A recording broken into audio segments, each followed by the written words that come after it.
Business athletes, what is happening? Coming at you with another great episode today.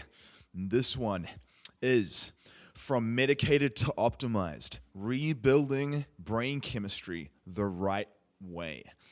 And it's all around this question of, can you get off psychiatric medications? And my personal experience in optimizing brain chemistry the business athlete way. This is going to be a good one.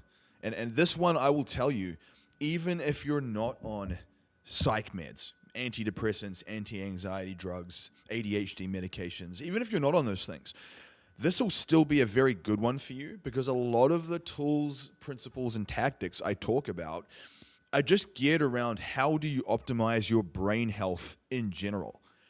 So even if you haven't taken those things, your brain health, if you haven't consciously done a lot of the things that I'm going to be talking here about, you won't be performing at your best. You absolutely won't. And you won't even realize it.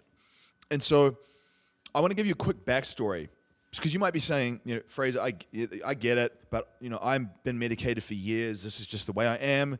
I'm glad that you were able to get off stuff, but this is just the way I am. First of all, you've got to let go of any narrative that you have that this is some life sentence for you. If you argue for your limitations, guess what? You get to keep them. And so I've always been one. That's one of the things that I had going for me. As a young guy, total disaster of a person at the time, like unsuccessful in everything I did, sucked in school, sucked with the ladies, didn't look like I worked out at all, was like skinny fat, pimples, just a doofus. One thing I had going for me was I typically wanted to buck the system. So if someone said to me, you've been diagnosed with bipolar depression, this is something you're going to have to manage for the rest of your life, part of me was like, yeah, right, you watch me. And I don't know where that came from, but I will say that it is a very important perspective you have to nurture, because if you keep telling yourself that you're broken and that this is just the way you are, you will just live into that identity constantly. You'll live into that label. And so you can obviously do that if you want, knock yourself out. But this is for the business athletes and the pros that want to get to that next level and do it the right way and perform at the highest level and just be a total linchpin in your life, in your community, in your business, whatever you're doing. So my backstory, just in a compressed version, so you know that I've walked this path. When I was in my early teens, I'm 41 now, I was diagnosed with severe depression, ADHD, and severe social anxiety. It kind of metastasized over the years. So from the age of about 12 or 13, all the way through to, I would say, about 20 to 21 years old, I struggled a lot. And towards the end of that time, I would say from about 18 onwards, I was eventually diagnosed with bipolar depression. Initially, it was just chronic depression, and then it sort of turned into this bipolar status. I was diagnosed with ADHD, and I was diagnosed with severe social anxieties. I was medicated for all of these things, and I tried a lot of different medications. I'd been on earlier in the game. I'd been on a lot of the lighter substances. From memory, it may have changed now because it's been a while, but things like citalopram and just like your mild SSRI antidepressants. And I would use smaller doses of Ritalin. What I found is that as things evolved for me, I ended up sort of progressing and getting worse. But the dosing of the medication also seemed to need to be increased. Go figure, right? So towards the end of this chapter, I was consuming about 100 milligrams of Ritalin a day, which is a pretty gnarly dose. And I'm going to talk to you about some of the side effects and things that I experienced with that for each thing. So you kind of know, like, if you even want to use medications, you probably need to be more informed. Because one of the things that I found was that as well-intentioned as psychiatrists are, they often don't ask the right questions. And I'll give you a litmus test on how you determine if your specialist, your expert, is someone that is actually taking your context into consideration. It'll probably blow your mind, to be honest, because I guarantee they probably haven't. So when I was on for bipolar depression, initially I was on Prozac, and then I got on lithium carbonate. And I was on lithium carbonate, high doses of Ritalin, and I was on clonazepam. And so I believe clonazepam is Klonopin, essentially. It's the different name. But anyway, all this to say, benzodiazepines are very, very addictive. And essentially when I look back now, I realize it was like uppers and downers. At the time, I didn't know what uppers and downers were. Uppers are things that kind of rev up your nervous system. So that's your ADHD and ADD medications, your Adderall, your Ritalin, things like that. And then your downers are your benzodiazepines and things that sedate you, sleep aids, basically. And so what happens with a lot of people, and I would say that there's probably a lot of professionals and business athlete type people that have gone through these challenges where you might be sort of stuck in this upper and downer cycle where you are using ADHD medications and caffeine to get yourself going through the day.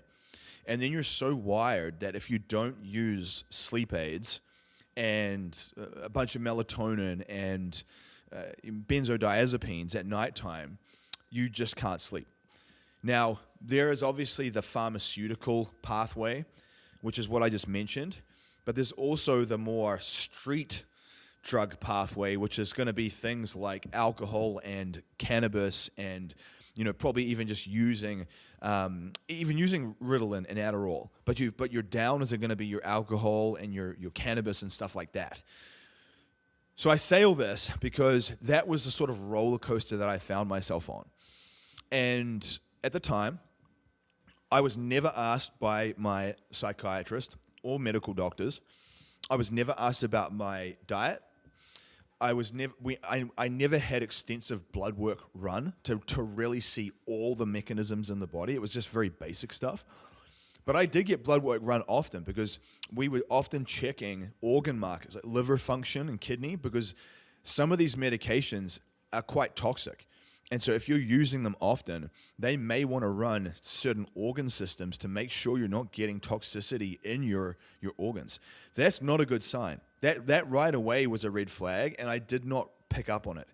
When I was younger, I just believed the system. I just thought these people are trained in what they do. They must have more knowledge than me, and I will just believe what they say. And I remember them saying things like, this is just the way you are. Your mom was like this, and this kind of runs in your family. Like, let's just do our best to manage this. And I would say that's a narrative that a lot of people fall into. And I genuinely don't think that has to be your story. And I would actually tell you this. Not only if you wanted to get off any medications you're on, not only do I think you could get off them, I actually think you could end up optimizing yourself even more and perform better mentally, feel better mentally, have more control over your anxiety, and have more mental clarity and mental acuity and sharpness than you've ever had before. I genuinely think that. And I actually have many students that have come through me. Usually there could be a one-on-one or business athlete counsel, because at those levels, I can offer a little bit more of a nuanced guidance. And I've seen the benefits. I've seen people with the first-hand result of this. So I say this because at a certain point in my journey, I started to realize, okay, this is not working. My diet was terrible. I ate like crap. I was at the extreme end of the spectrum. You probably wouldn't believe me if I told you. I mean, I used to chain smoke. I chain smoked for a number of years. I worked in a butchery, and I just remember every day for lunch and dinner, I would just eat pizza and pies and stuff, baked goods. I had zero understanding of nutrition. And I didn't take any supplements, so I took no supplements. I took no understanding of nutrition. I didn't exercise. I didn't think about getting sun exposure, or, I didn't really think about sleep. I drank a lot, so I really started to sort of abuse the stuff that I was on too. I literally would use them as uppers and downers, and they just kind of sink their hooks into you. And at a certain point, I just thought to myself, man, if I keep going down this path, what is my life going to look like? I wasn't even thinking about high performance and success at this point. I wasn't thinking, man, I wonder what I need to do in my business to bring enough value to get to a $50 million a year level. I was just thinking to myself, man, I just need to get through this paycheck to paycheck week and make sure I have enough money for alcohol. It was that bad. And so I'm coming from the extreme end of the spectrum. Many of you listening to this are not going to be there, thank goodness. And even if you are, recognize I've been there and you can absolutely do this, but you need to put your head down. You need to focus, okay? So I realized that I need to figure this out. And I also realized that the system obviously doesn't know everything. And this was back before before social media was a main thing. You got to realize my generation came from right on that cusp of before the age of social media being a normal thing. And so YouTube and podcasts you couldn't just go on and get all this type of information that's on the Business Athlete podcast. Unless you had a book at the library or you knew someone that had personally achieved the result you wanted, like you were kind of screwed. You couldn't just plug this in on YouTube and find stuff. This was in the very early stages of YouTube. So I didn't know that diet had a massive effect on psychology. I didn't know that there's things you could do to improve chemistry. I didn't know any of this. I thought it was all genetic and it was all just luck of the draw, and I'm just a dumbass. That's what I thought. And as I got into my 20s, I remember as I started to get more and more into health and fitness, I started to just notice and learn about how I felt better when I got more consistent with my training. It was little things. Obviously, over time, you clean the diet up a little bit. You start getting outside and going to the beach a bit more. Back when I was in New Zealand, you start to be more consistent with your workouts. And you just feel in general, hey, if I go back and I reflect on how I was feeling a year ago, I do feel better. I have noticed some changes. And at a certain point, I thought to myself, if I ever want to actualize my potential, I need to be the guy that walks this path less traveled. I essentially need to carve a path for myself and then show people the way if they want to come. So this is what we're going to do. We're going to jump in. So now I've been off all the psych meds for 13 years. So I was using these things through my 20s, but I was on a sort of a journey of discovery. So I remember that over time I would decrease the dosage of things. Initially, I got off the Ritalin, so I was still using the anxiety medications and the bipolar one, and then I got off the anti-anxiety stuff. So the last thing that I was on was the lithium carbonate for bipolar depression. And so I sort of went through this self-discovery process, and I tried many things. And one of the best things about this podcast is I'm going to be able to compress down for you all the big levers that you need to pull and address and think about if you ever want to make this work for you. And like I said, even if you aren't on stuff, most people don't feel great. I would say most people that I come into contact with, they have some type of mental health issues, and they don't realize how much better they could feel if they lock themselves in. So what I'm going to do is I want to go through like some key pillars. I've got a bunch of show notes here, so I may jump around a little bit, but each pillar, they all tie together. So they all tie together, and that's the thing to remember. So the first thing to understand is that when it comes to brain chemistry, think of yourself like a walking, breathing chemical factory. Everything you do, everything you eat, the stuff you consume nutritionally, the stuff you consume digitally, your light exposure, your sleep exposure, your stress state, all of these things have an effect on the chemistry in your brain and body. And so chemistry being your brain chemicals, so dopamine, serotonin, GABA, and acetylcholine. Now, outside of that, it's going to be all the hormonal systems, all the bloodwork stuff. So it's going to be sex hormones, testosterone, DHEA, estrogen, pregnenolone, progesterone. Those things also have an effect. So you've got these different chemical systems in the body, and combined, they create a state. And so if you are not eating well and you're inside all day and you're staying up late and you're watching really stressful horror movies and you're ranting and complaining about politics all the time, you're going to create a chemical state in your brain and in your hormonal system that's really de-optimized and congruent with feeling like trash. That's why people have issues. And so I would say in terms of chemicals in the body, it's going to be created by nutrients, macronutrients, micronutrients. So protein, carbs, and fats. It's going to be created by micronutrients, vitamins and minerals. That's why I always say eat the rainbow. That's part of it. Amino acids, sleep, light, stress state, training, conversations that you're having, your breathing. Like all of these things are all levers that you can pull to literally get a chemical squirt of a certain thing. And so what I started to realize was I thought to myself, okay, if all these different habits and behaviors and foods give me a little chemical squirt, a little injection of dopamine or a little injection of acetylcholine, how do I figure out like where to begin? How do I figure out like what the issues are? And so the first thing that I would tell you to do is get online and do the Braverman test. The Braverman test, Braverman, Braverman test. It's a neurotransmitter mapping test. It is subjective, meaning they're not going to take a brain scan and they're not going to take blood work or anything. It's a bunch of questions, but I actually find this quite useful because it's an easy win. You can do it right now, and it generally gives you a good representation of what's happening neurochemically in your brain.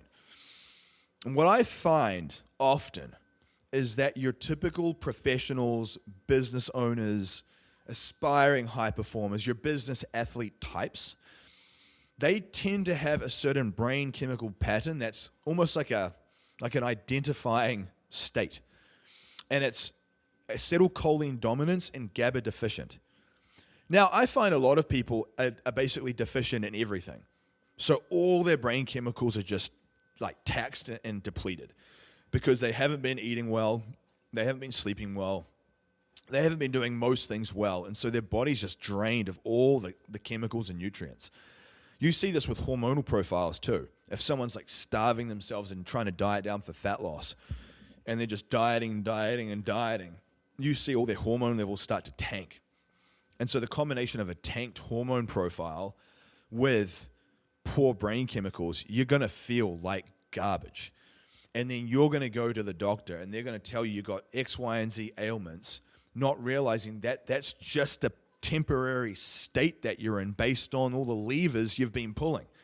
That's the thing you've got to remember. Bipolar depression or anxiety or ADHD, it's not something that you're stuck with forever. It's a set of levers that you are inadvertently pulling all your.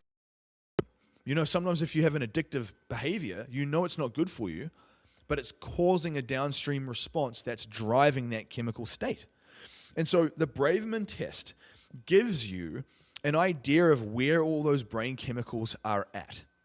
That's a good place to begin because straight away when you do that test, it's going to give you your GABA, your acetylcholine, your dopamine, your serotonin values approximately. It'll tell you if you're in like a severe deficit or a mild deficit or if it's normal. Most people I find have a lot of severe deficiencies. And so straight away, I know that your mental health problems are almost situational based off you not understanding all the different tools in the toolbox you actually have at your disposal to help improve them. Like if you know, for example, that sunlight exposure and walking help stimulate some of these systems, you would be more proactive about adding that in multiple times per day. A lot of the things that I talk about and preach in my coaching models, and any of you guys who are in my tribe, you will know this to be true. I preach about a lot of certain things repetitively because they are the things that will optimize your chemistry. They optimize your mitochondrial health, they optimize your hormonal systems, they optimize your insulin sensitivity, and they optimize your brain chemistry. And when you start getting those things right, you start feeling better. You'll feel less anxious. you'll be in a better mood. Your mood will be more stable. You'll have more mental energy through the day. So when you're in that place, you will get more done and you'll feel better about your life, and that's when everything starts to click into place. It's easier to get in shape when you feel good. If you're feeling miserable and terrible, it's pretty damn hard to want to get in shape. Pretty damn hard. So you got to work from the inside out. So the first thing is the Braverman test, because that's going to give you a ballpark. Now, what I will do with my students, for example, is we'll get them to run, especially if you're in the Business Athlete Council. By the way, get into the tribe, man. Get into my 6-week Anomaly Project course just to start. Get your feet wet. And if you want to be that higher level professional, get in the Business Athlete Council. Because in there, we will run through the Braverman test stuff. I have people post their data, and I give you strategic feedback on where to focus first. And it's very effective. So the first thing is, when you get that testing done, it's going to give you some feedback around the types of foods and the types of supplements that you can start splicing into your routine to start improving those chemical states. So, for example, like I always say, like, food is like software, and your body and mind are the hardware. And so people don't realize that certain foods and certain things will elicit certain chemical changes. For example, sweet potato has been shown to help improve serotonin response. So someone might strategically add in a little bit of sweet potato with a dinner meal to help improve that serotonin output, right? So there's different things. Acetylcholine ties back into choline. So any choline-based foods, whole eggs, for example, is one that people might consume. There's different things for different systems in the body. And so not only can you add in certain foods, but you can add in certain supplements too. You can stack both, and certain like habits, lifestyle habits. And when you start stacking those, that's when you'll start to see those positive shifts. And as you get, because think about this, your neurochemicals in your brain is like the braking system and the accelerator of an engine of a vehicle. Acetylcholine is like the accelerator of the brain. GABA is like the braking system. And what did I just say before? That a lot of people, probably you, are acetylcholine dominant and GABA deficient. So basically, that's all gas and no brakes. That's someone who is anxious, someone who is OCD, someone who is manic and quite frenetic. They're flustered. They get stressed out easily. They're quite anxious. You run anxious, and you struggle to turn the noise down in your head. You struggle to wind down and calm down. You might notice you don't sleep well. You might notice that you get a lot of digestive issues. That's that issue from not having enough of a braking system. So I say all this because you've got to realize that when you see the mind almost like an engine and a transmission, these tools are the start point to help optimize the way you drive that vehicle. And I'm telling you now, I've got to the point now where I'm really far into this journey where I still will have moments where I don't feel great, but I know exactly what I need to do to course correct it quickly. You will never cross a finish line where you're done. You're like, I'm done now. I've done all the work. It's not a finish line. It's a moving target.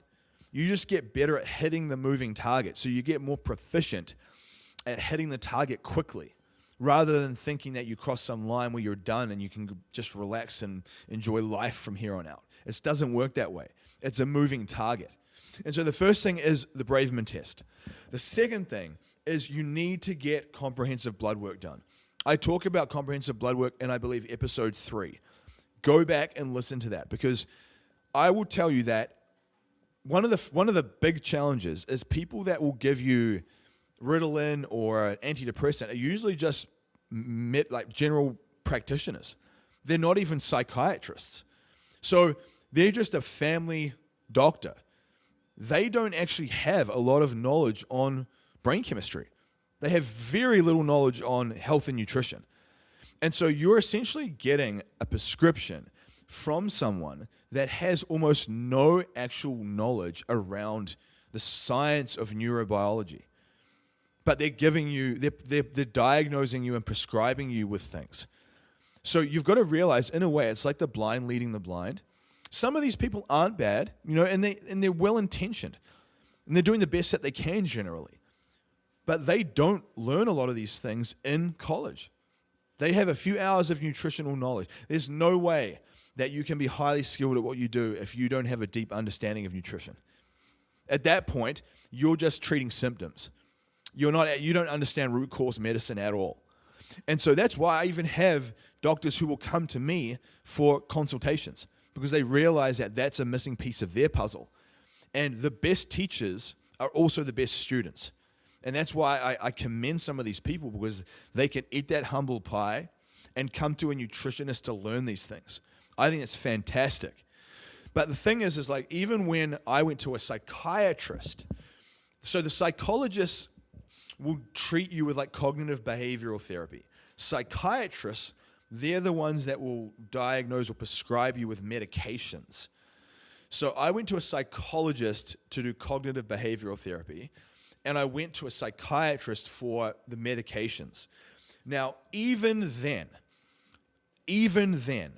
I didn't even get blood work run to get my initial diagnosis. They sat me down and they asked me a bunch of questions. And based off those subjective responses, they diagnosed me with all these different things. So they didn't even like try to look at the comprehensive blood work. And I never remember getting comprehensive blood work run.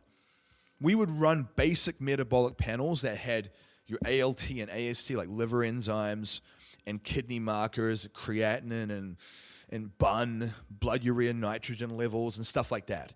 But they never ran sex hormones or insulin sensitivity or different inflammatory markers in the body. And see, now in hindsight, when I want to help someone with a situation like this, I want to know, where is their vitamin D status at? Vitamin D plays an intimate role in mental health, an intimate role in testosterone production, and an intimate role in immune system health. So that's why people often get seasonal depression, because it's not the season per se. It's because their vitamin D status drops so much in winter because they're not getting enough sun exposure. And so simply by using the right amount of vitamin D3 plus K2 supplementation, you could potentially avoid a lot of the seasonal issues that you think happen to you every year just because.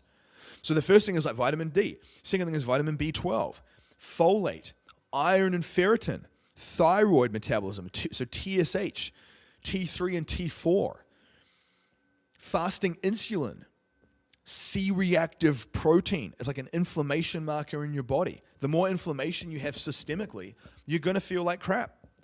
Your brain will be inflamed. And when your brain's inflamed, you will think inflammatory thoughts. Testosterone, estrogen balance, DHEA and pregnenolone.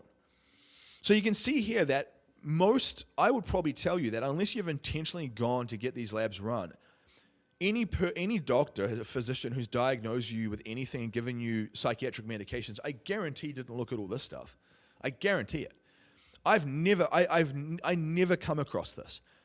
This is why this matters so much, because if you don't know these things, you are just guessing. It's guesswork at that point, and that's why people struggle so much, because what happens is you start getting medicated for an issue that's not even what it looks like. A really common example is ADHD. I truly believe that most people don't actually have ADHD and ADD. I think they have insulin resistance. They have really high fasting glucose levels. Their blood sugar levels are very unstable, so the hemoglobin A1C is high. Their fasting insulin sucks. And so they're very metabolically inflamed. And all of that roller coaster of the blood sugar and up and down, that's what causes the brain fog. That's what causes the inability to concentrate and focus. And I often see this, and I know this is true because when I have looked at people with children and we clean up the kid's diet, all of a sudden the child behaves way better because now they're getting a much more stable blood glucose response. It's not all up and down like a roller coaster. So that's a good example of if they actually ran fasting insulin, hemoglobin A1C, and glucose, and C-reactive protein for inflammation, they would be able to determine, hey, you're really insulin resistant. Let's focus on getting you insulin sensitive first before we start throwing Ritalin or Adderall at the problem. And so what happens is it doesn't get rid of your insulin resistance. Now you're taking a stimulant, which is going to proliferate some of that insulin resistance because there's more of a stress response in the body. And so it magnifies the problem. And before you know it, you're a 30 or 40, 50-year-old person on a cocktail of medications that all have contraindications with each other, and they're all like used to counteract each other. It's insane. Absolutely insane. So you can fix this. Believe me when I say that. So the second thing is detailed blood work. Like I mentioned, episode 3, I cover it. And like I would say, get into the Business Athlete Council or reach out to me for some one-on-one, because I can look at your stuff.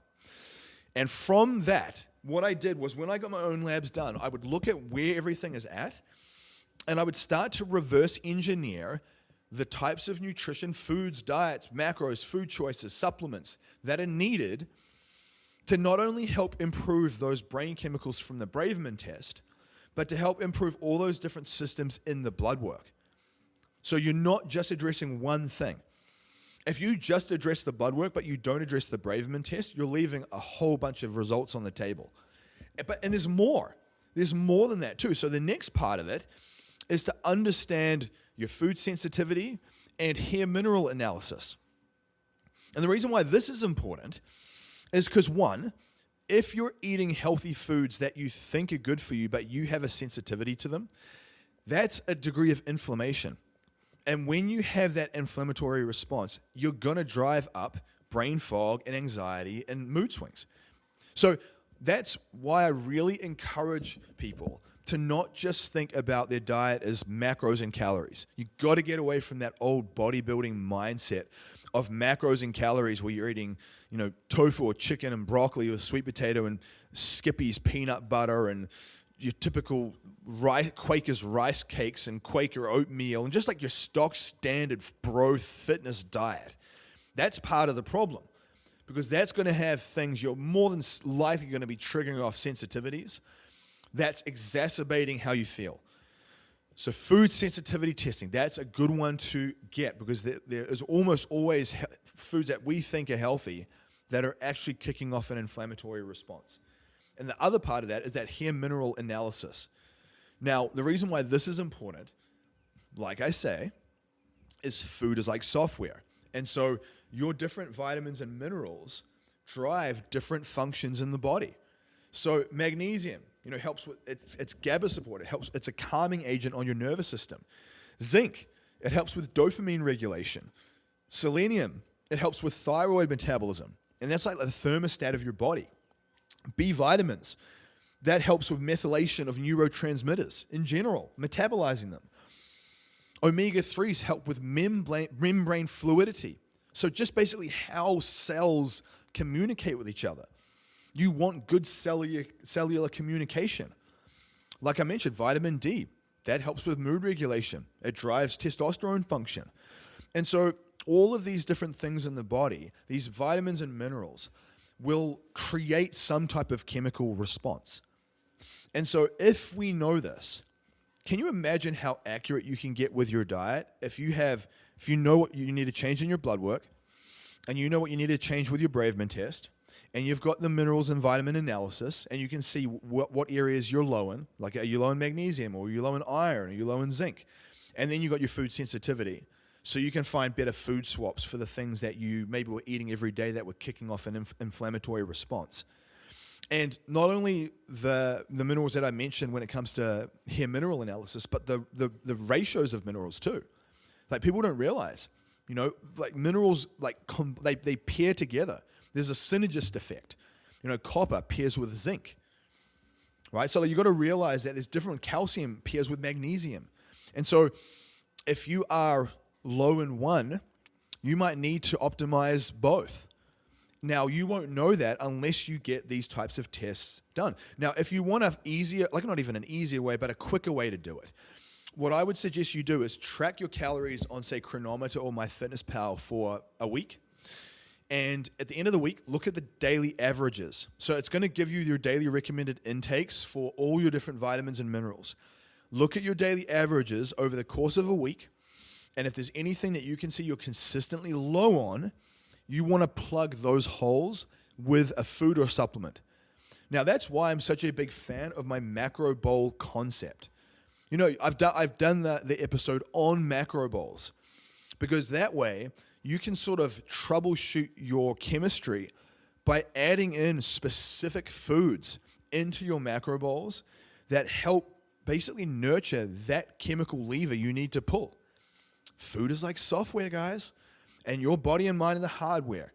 And do you want to put a good operating system update on your laptop, or do you want to keep putting freaking malware on your computer and it crashes and it glitches and it freezes? The brain fog, the anxiety, the low mood, that's the crash, the glitch, and the freeze. That people will often say to me, dude, how do you get so much done? And how do you I've had people come out for private days with me, right?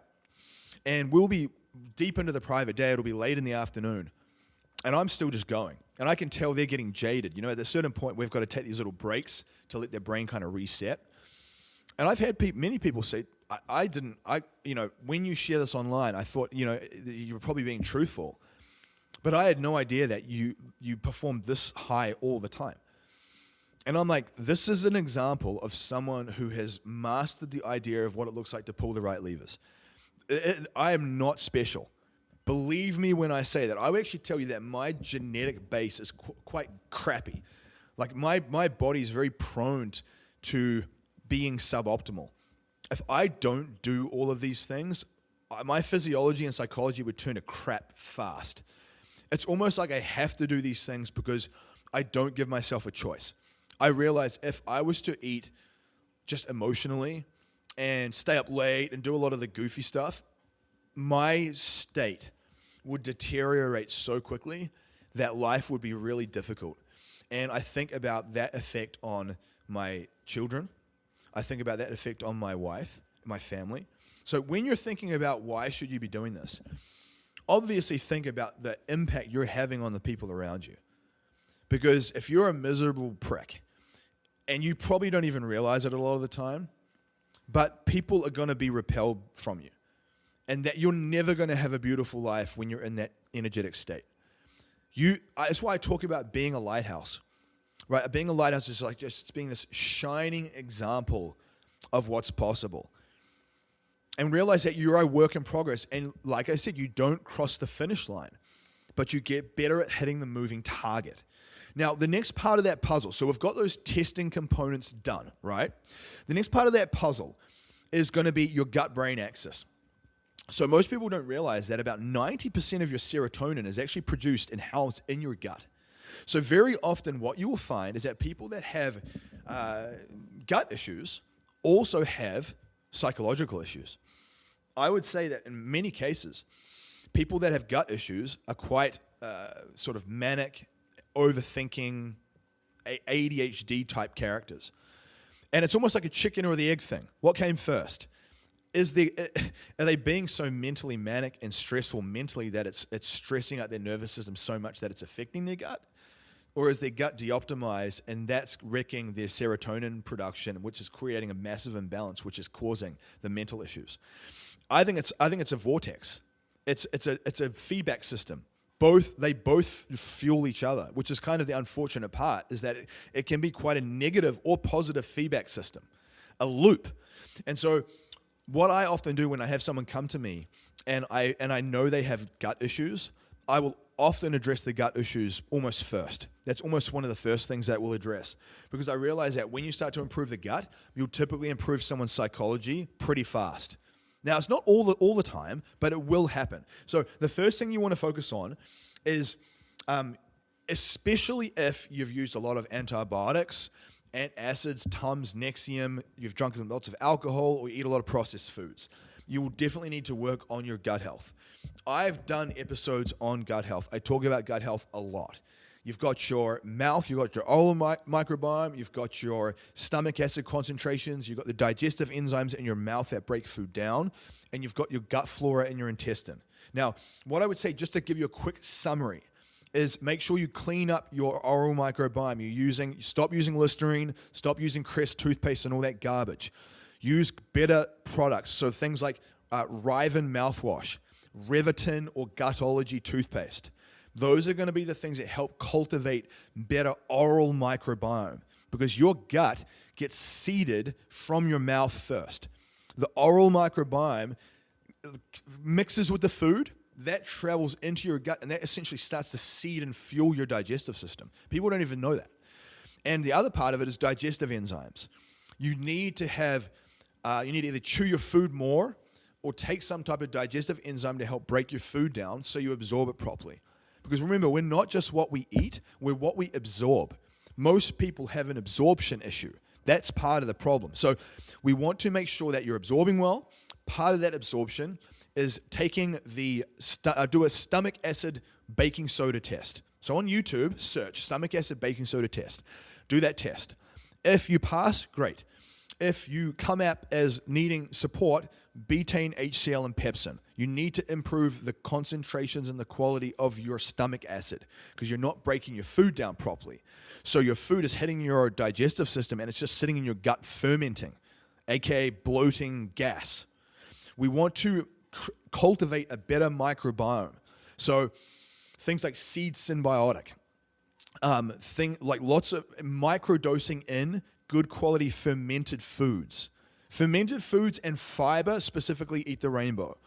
But you've got to microdose fermented foods in because if you throw in too much too fast, your body you'll bloat.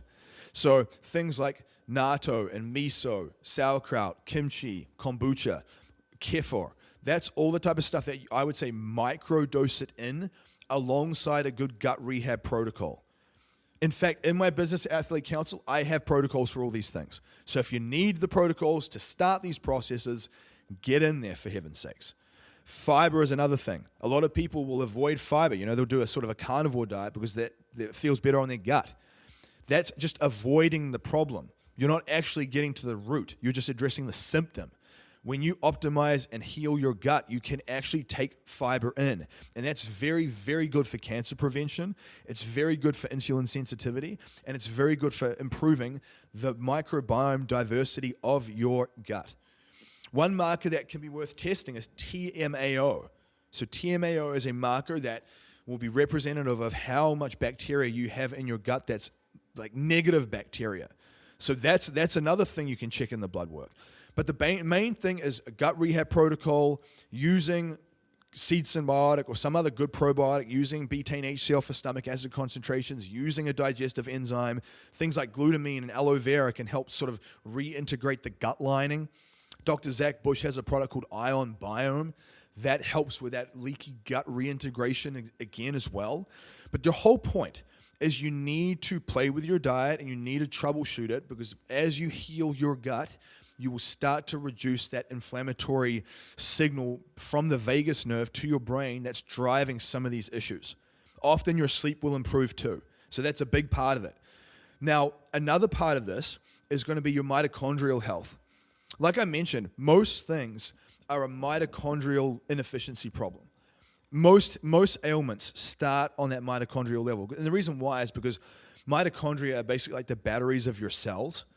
And if the batteries of your cells are losing their charge and they're not performing well, you're literally not going to perform well at a cellular level.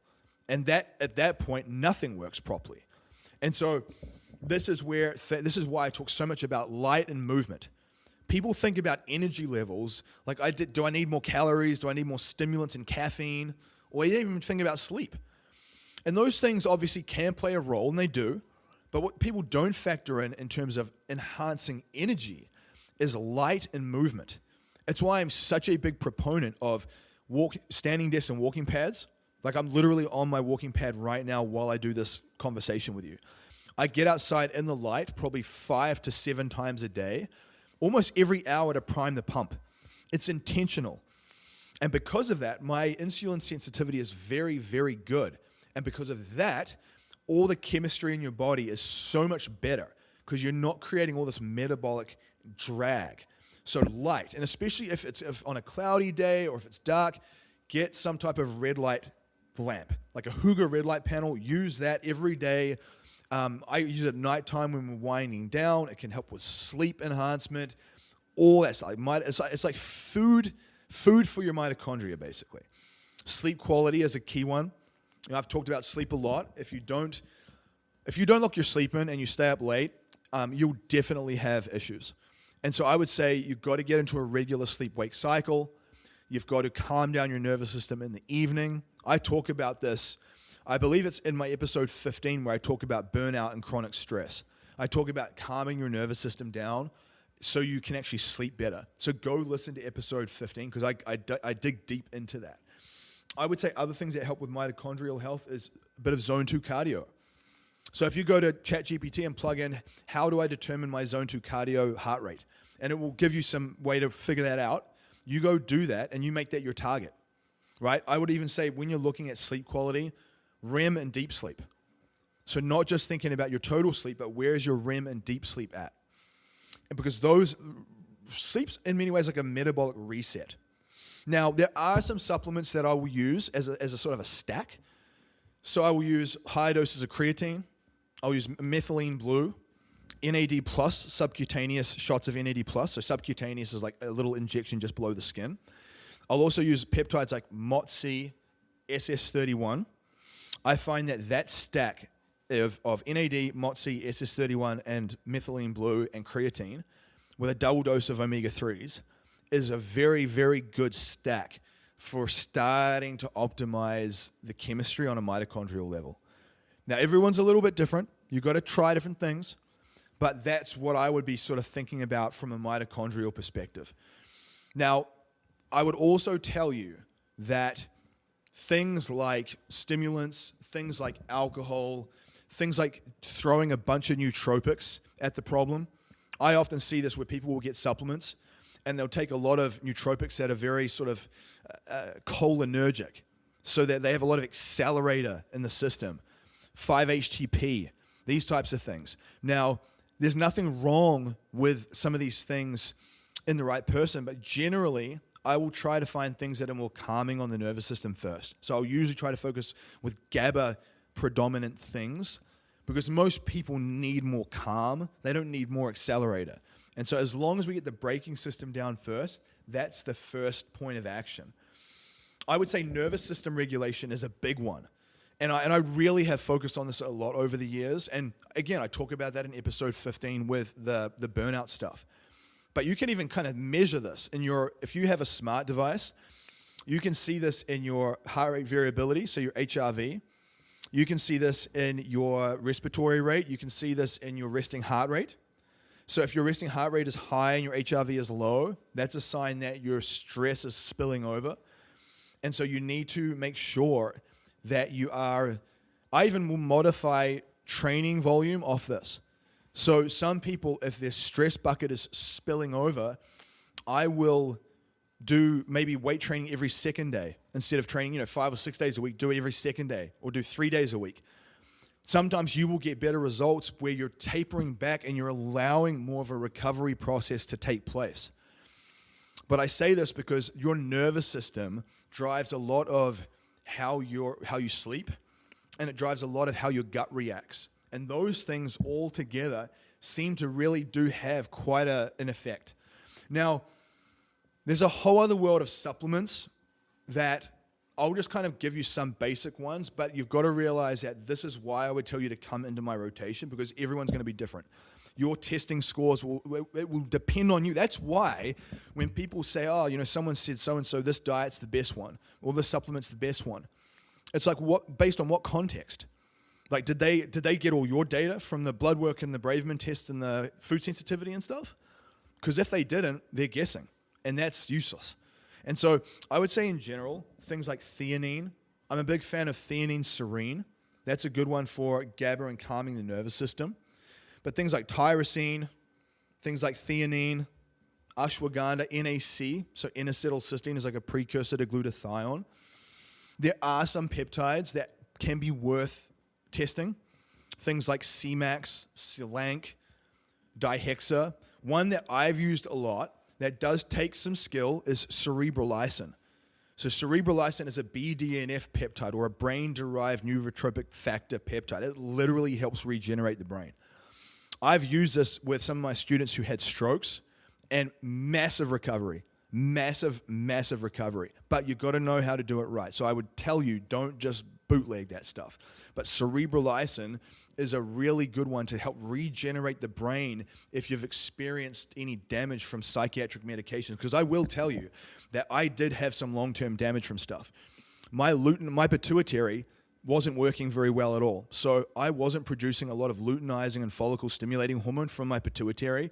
And when I dug into the research, I could see that the long-term use of some of these medications I was on, it literally had that effect. And they didn't tell me this. So basically what it means in layman's terms is that I could have potentially made myself infertile by taking these things. And I didn't know that. And I don't even think they knew that, to be honest. And so that's why, for me personally, I tried a lot of herbal remedies and a lot of different things to try and normalize and optimize my sex hormones, my testosterone, and it didn't work because my pituitary was the part that was broken. And so for me, using a smart, intelligent, strategic TRT protocol got me operational in those key areas. So now all of a sudden, all those systems are working more effectively within those Goldilocks zones. And that had a big role. So I would say for a lot of people, you've got to get the hormones right. Now, whether you do testosterone replacement therapy if you're a guy or hormone replacement therapy if you're a woman, or you might be going through menopause, you have to get that right. If you just guess and avoid it, you will not feel good. It will have a negative effect. If you're a guy and you haven't dialed in your hormones and testosterone, you will not feel good. It's going to have a negative effect on your mood, absolutely. So when I tell you supplements like TRT protocols, hormone replacement therapy protocols for the women, things like bioregulator peptides, there are different bioregulators that I will often use with students to help try to maximize pituitary output with sex hormones without the need of doing hormone replacement. It can sometimes work for certain people. There are other things like enclomiphene citrate, which are sort of intermediary steps. Just know that there's multiple pathways that you can choose, but you've got to get those hormones right. And I would even say focusing on supplements that can help with blood glucose stability. So berberine is one that I like because it has that blood glucose sensitizing effect, which again ties back into that ADHD type stuff. Now, I would say outside the peptides and the bioregulators, outside some of the sort of over-the-counter supplementations and herbal compounds, the way you want to do this is a tapering process. First of all, you've got to communicate it to someone. You've got to let your doctor know. You've got to let your mentor know, because the worst thing you can do is just you're on a medication, you're using a peptide, and then you just stop and you don't say anything to anyone. That's not good. Do not do that, because you need to have people in your corner that understand the mechanisms of action to help you navigate what you might run into. So what I did was I learned all these things and I communicated with my psychiatrist, and he was actually on board, thank goodness. Some of them may not be, but you got to just trust your instinct. And what I did was I did a tapering process.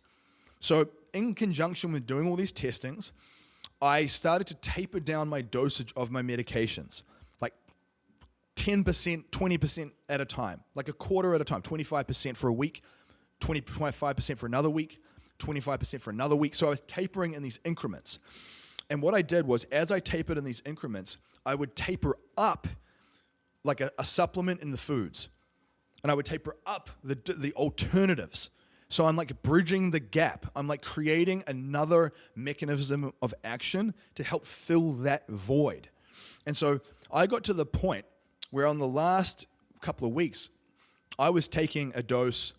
Once I was taking 25% of my dose every day, and then I was taking 25% of my dose every second day for a week. And then for the third week, I was taking 25% of my dose every third day. And then I literally got to the point where I was taking 25% dose once a week, and then I was done. So I tapered over probably about an 8 to 12 week period. And I tell you this, it felt effortless. Genuinely mean that. Most people have massive withdrawals from Ritalin and benzodiazepines. They're notorious. And I was able to get away from all of those things without any significant issues. And I genuinely think it's because I did this tapering process really well. So I'm very well versed in this. I made sure that I was training every day. I made sure that I had a nice regular sleep-wake cycle. I made sure that I was getting lots of light and movement every day to charge up that mitochondrial health.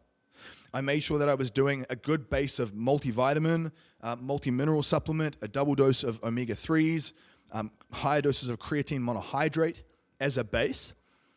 I didn't know a lot about peptides back then, but now with the peptides, I would have been adding those things into. I'd have done the cerebral lysin. I would have probably used a little bit of CMAX. I would have used that stack that I mentioned, that mitochondrial stack. So MOTC, SS31, NAD, and methylene blue. I would have used that stack at least. I would have tested that.